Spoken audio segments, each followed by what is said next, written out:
रहनुमा peoples party Faisal करीम कुंडी ने इलेक्शन कमीशन की जानिब से इंतखाबात की तारीख का ऐलान न किए जाने पर सवाल उठा दिए। लाहौर में प्रेस कॉन्फ्रेंस के दौरान दो टोक मौक़िफ़ दिया कि पीपल्स पार्टी इंतखाबात के लिए आखिरी हद तक जाएगी।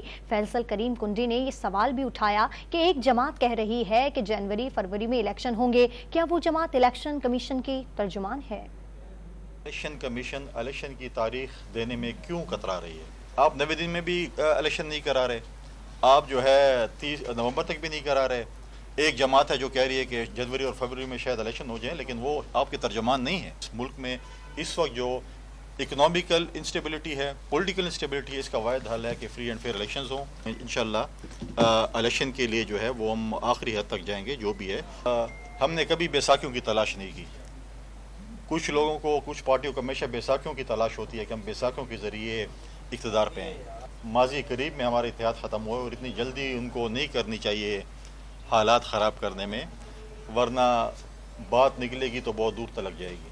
हम हर सियासी जमात को सिंध में वेलकम करते हैं, वो उनका भी सिंध है, हमारा भी है, पूरा पाकिस्तान किसी का है।